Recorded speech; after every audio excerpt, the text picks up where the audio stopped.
Oke Bang, Eh ini terkait dari proses yang adaptif tadi. Iya. Sudah lewat hampir 6 bulan. 6 bulan. Ya, pandemi ini ketika Bali mulai benar-benar tidur. 6 bulan kemudian sepertinya masih belum ada tanda-tanda kebangkitan gitu, ataupun ini sebenarnya, saya tarik ke belakang sih. Kalau saya bayangkan sebuah atau seorang manusia kehilangan 70% nih asupannya, harusnya ini benar-benar sudah lesu.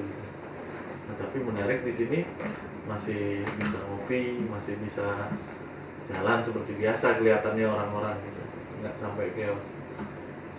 Tadinya asumsi saya apa memang modal sosialnya di Bali ini cukup besar, atau memang sebelumnya kue pariwisata ini memang nggak berputar di sini. Baik. Kira-kira gimana?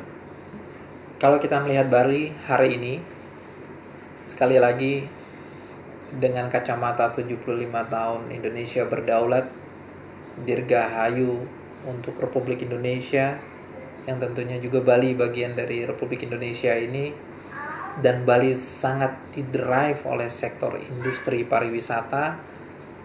Lalu berikutnya kita bisa lihat kenapa orang menganggap ini belum menjadi konsep yang normal.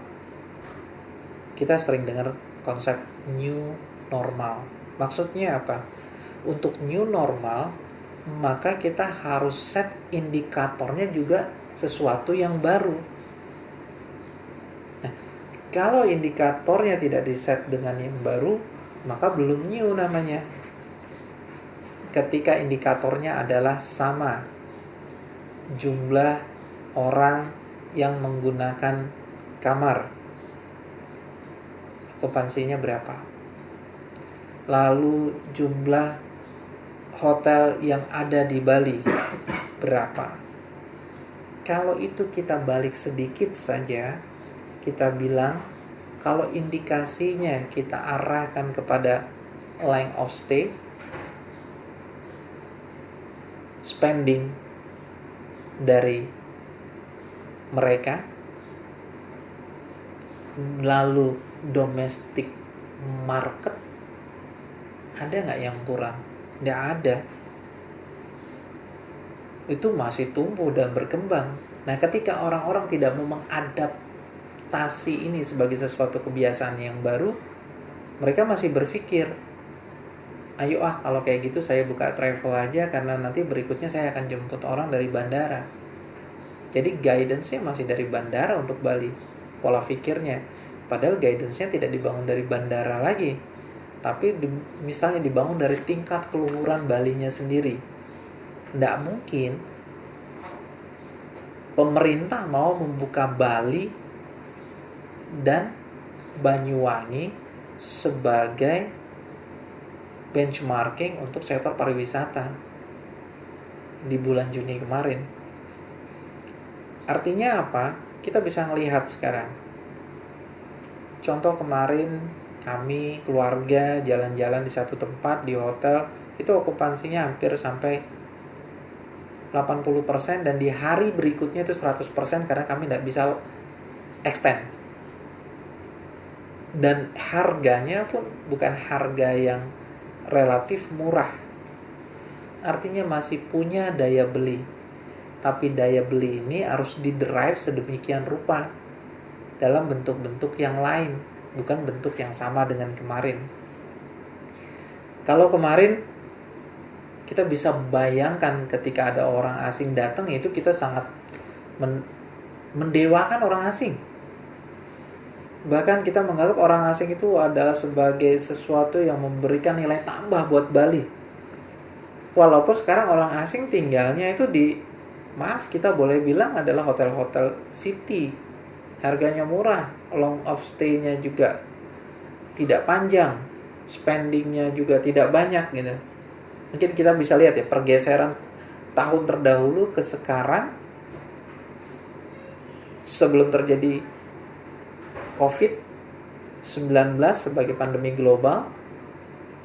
Jadi sebelum 75 tahun Indonesia ini, itu konsepnya asing didewakan, dan berikutnya pasarnya asing juga berubah.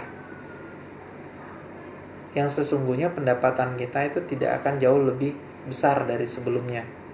Tapi jauh sebelum itu kita bisa melihat bagaimana teman-teman asing datang ke Indonesia untuk berinvestasi. Kita lihat hari ini teman-teman asing datang ke Bali itu untuk apa? Cari kerja, bukan investasi. Ini yang kadang kita luput dengan itu. Dia foto-foto misalnya hotel, dia foto-foto tanah, dia jual online. Nanti komisinya lebih besar dari apa yang dihasilkan si penjual. Nah ini polanya. Jadi kalau ditanya apakah potensinya masih ada, sangat besar.